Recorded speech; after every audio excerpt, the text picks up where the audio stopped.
What's up guys, welcome back to another video of German Dream, myself Ritvik, and if you're a new visitor, please consider subscribing to my channel because I post videos regarding studying in Germany and everything. So, and also press the bell icon so every time I post a new video you get an update of my uploads, and you can be a part of our little family of German Dream by joining me on Instagram on these handles. This is my personal handle and this is the official handle of German Dream. Also, you can join the WhatsApp group of German Dream through the link given in the description box. So, today's video topic is very abundantly clear to many of the students, those who know about what non-restricted courses are. I mean, what actually non-restricted courses are. These are the open admission courses. Anybody can get admitted into these courses if they fulfill the requirements. So if you don't know anything about the open courses or the non-restricted courses in German universities, please click on the I button up and make sure to watch this video till the end so that you know the difference between the non-restricted courses and the open and the restricted courses, and then come back to this video to understand in detail about this video. Okay, so let's talk about today's video. But before that, I want to make it very abundantly clear that this video is gonna be very essential for you because there are many things that you need to know about the non-restricted courses, what is actually the reality of non-restricted courses. So please do not skip any part of the video and make sure to watch this video till the end. So without wasting any further time, let's just start.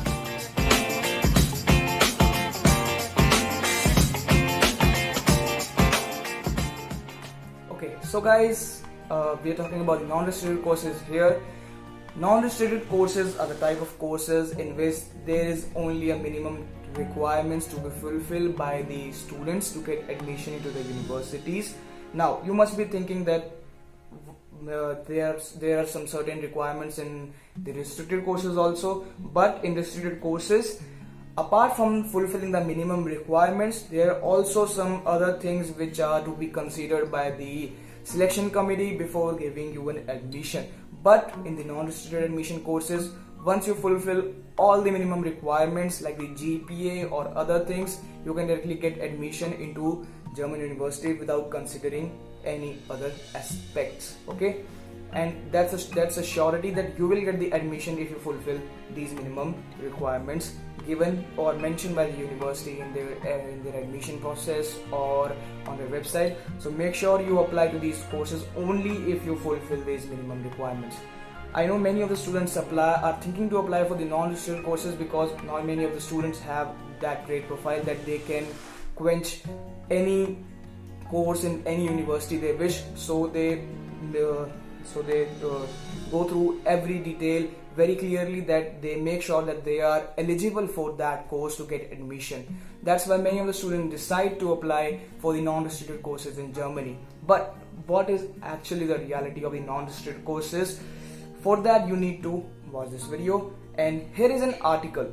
Actually, I read this article on Quora. This article is from one of the faculties of the universities in Germany, and he made it very abundantly clear why non-restricted courses are not so popular. So make sure to watch this article, and here it pops. So as you can see, this is an article from a faculty which clearly says about certain things.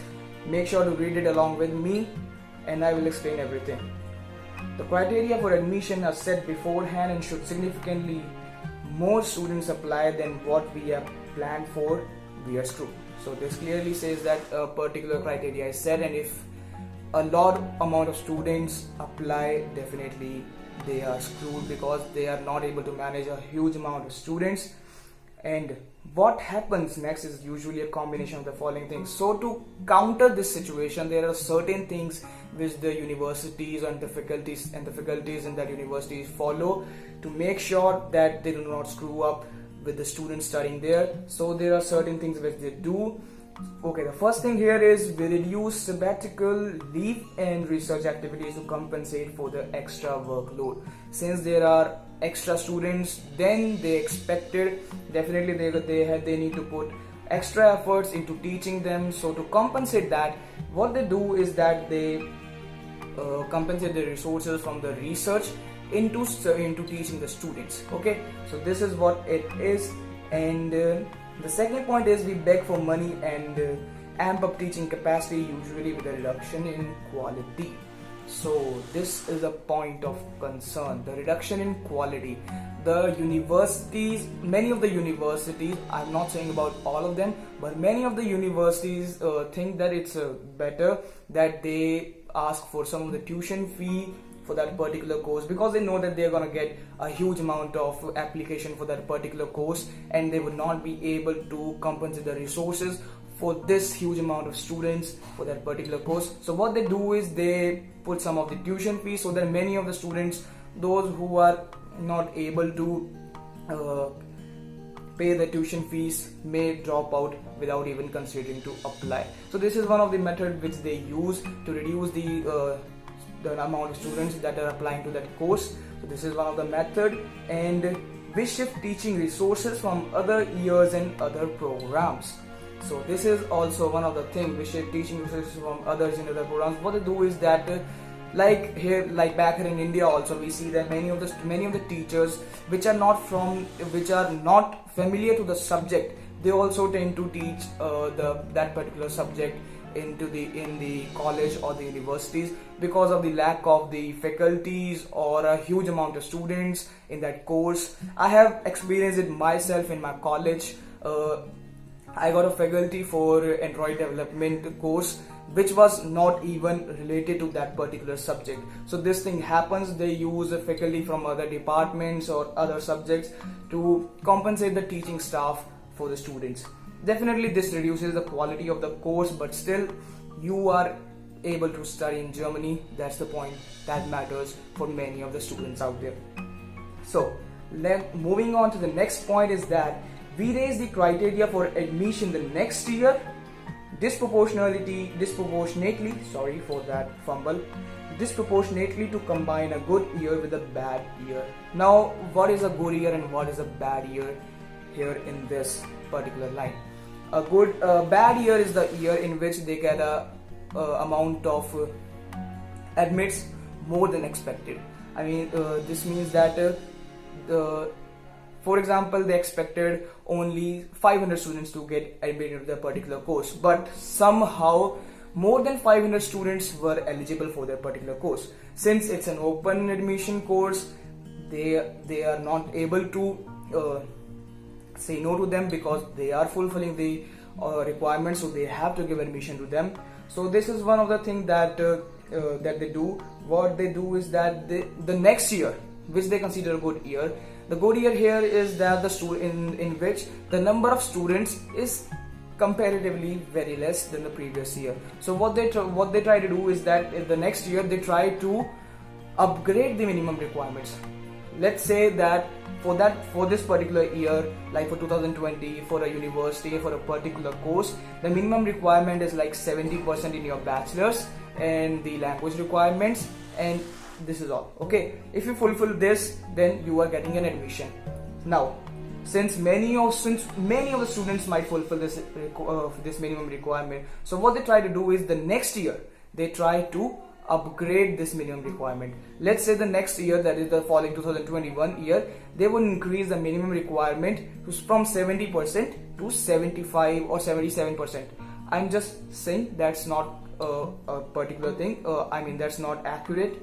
But this is what happens. They try to increase the minimum requirement so that they get a considerably less amount of intakes the next following year, so that they can compensate the previous year students to the next year students, and also they can compensate the resources which they have to apply on the students. Okay, so moving on to the next point is we make beginner courses harder, so more people fail and the advanced courses are protected by forcing admission dropouts, academic dropouts.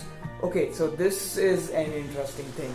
So if you can understand that, what they try to do is they make the beginner course considerably tough, so that not many of the students might be able to clear the examination, and because of the stress of all that studying and still not getting passed, many of the students even tend to drop out of the course because they think that I'm not able to do this course, I'm not good enough, I'm not intelligent enough so that I would be able to clear this course. If I'm not good enough in beginner course, then how would I be able to move on to the advanced courses if I'm not able to do this? So this is one of the tactics that they use to make sure that the amount of students decrease with the increase of semester, so that the more advanced courses are available or protected for only those students who are good enough or are well deserving to be studying for that particular course. Okay, so this is one of the thing. But on the top of it, they can't say no to you if you are eligible for admission into the university. So these are the things which you need to consider before applying to the university, that you might need to face all of this situation. You might need to pay the tuition fees, you might need to go through a really tough beginner course, and you might go through a lot of stress, but you need to stay strong and you need to stick to whatever you are doing, because this was your dream to study in Germany, and make sure you fulfill it. So guys, this was all from today's video. I hope you liked this video, and if you liked it, please hit the like button up and share this video to your friends, and subscribe to the channel, press the bell icon, and that's all you can do. And apart from that, you can also comment down in the comment box how did you like this video. If there is any particular video which you would want me to make, you can comment it down. And that's all from my side. I hope to see you next time on the other side of the screen.